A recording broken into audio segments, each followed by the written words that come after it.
नमस्कार दोस्तों, Sharda education point में एक बार फिर से आपका स्वागत है। हम सॉल्व कर रहे थे रीट के ओल्ड पेपर। ये जो पेपर है 11 फरवरी 2018 का है। बाल विकास एवं शिक्षा शास्त्र के कुल 30 प्रश्न हैं। पहला प्रश्न है, श्रवण में विकृति की माप की जाती है। आंसर है डेसिबल में। एक विशेष स्तर पर बच्चे मौलिक तर्क का इस्तेमाल करना शुरू कर देते हैं तथा सभी प्रकार के प्रश्नों का जवाब जानना चाहते हैं। पियाजे ने इसे अंतर्ज्ञान कहा है। पियाजे के अनुसार निम्न में से कौन से चरण का यह अर्थ है? आंसर है औपचारिक संचालन। ज्यादातर बच्चे प्रथम सार्थक शब्द इस उम्र में बोलते हैं। आंसर है 10 से 13 महीने में।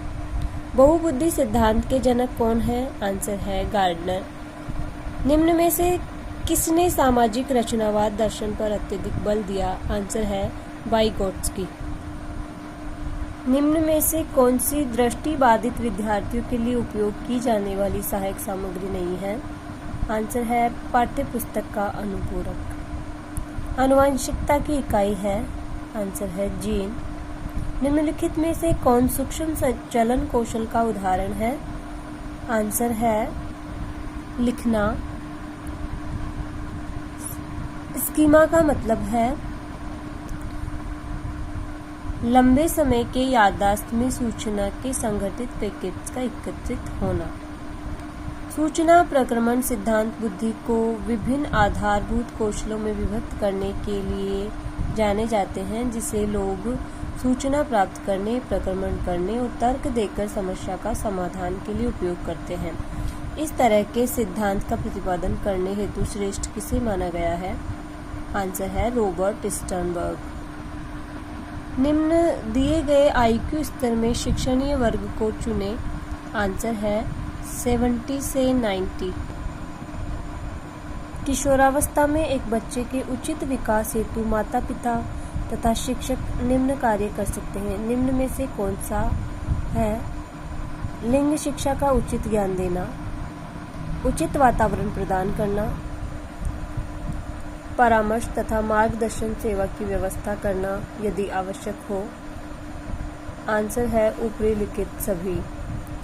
व्यक्तिगत विभिन्नता का सम्मान करते वक्त एक शिक्षक से क्या आशा नहीं की जा सकती है? आंसर है बच्चों को स्वाध्याय के लिए छोड़ देना। यदि पूनम की कालानुक्रमिक उम्र तथा मानसिक उम्र 9 साल है तो उसकी बुद्धि लब्धि का वर्ग हो सकता है। आंसर है औसत। निम्न में से कौन से स्वलीनता के लक्षण हैं? आंसर है कमजोर सामाजिक व्यवहार, रूढ़िबद्ध व्यवहार, कमजोर संप्रेषण, ये सभी स्वलीनता के लक्षण हैं। मात्रात्मक व्यक्तिगत क्षमता रूपी प्रक्रिया को कहा जाता है। आंसर है वृद्धि या ग्रोथ। बाल्यावस्था के दौरान अपने तथा दूसरों के नजरिए में फर्क करने में अयोग्यता को दर्शाता है।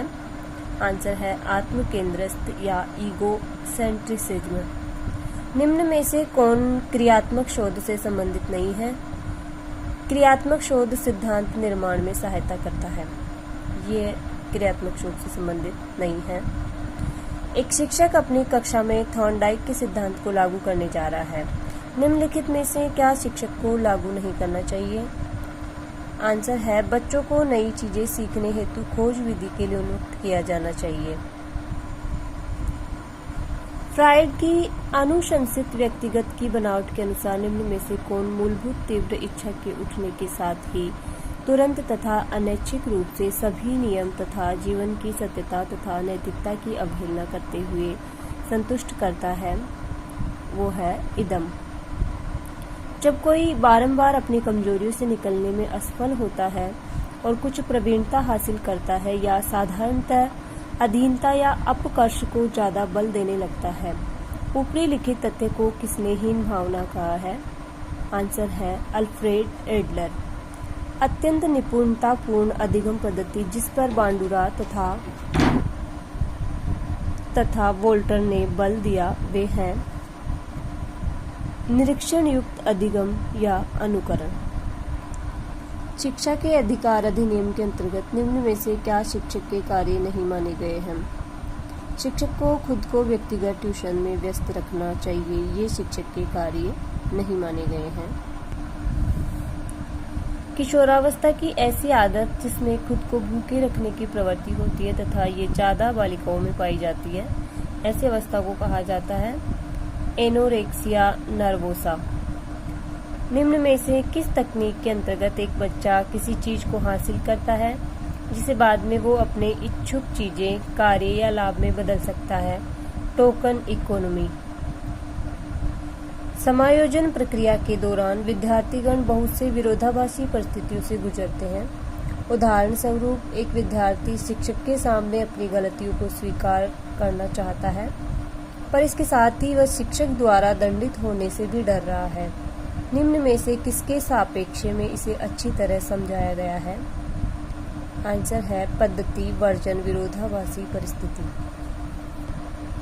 एक 5 वर्ष के बच्चे में दूसरों के प्रति प्रतिक्रिया तथा संप्रेषण में कमी है तथा असामान्य व्यवहार को बारंबार करता है। इस तरह के लक्षण किस चीज का प्रतीक है? आंसर है अधिगम अक्षमता। निम्न में से कौन सी संस्था प्रशिक्षण नियमावली तथा कार्यक्रमों का विकलांगता पुनर्वास के क्षेत्र में भारत में क्रियान्वयन करता है? आंसर है भारतीय पुनर्वास परिषद। निम्न में से कौन सा शब्द दूरदर्शिता के लिए दिया गया है? आंसर है हाइपरोपिया। अंतिम तथा 30वां प्रश्न है सीखने का व्यावहारिक सिद्धांत द्वारा दिया गया है? आंसर है कोहलर।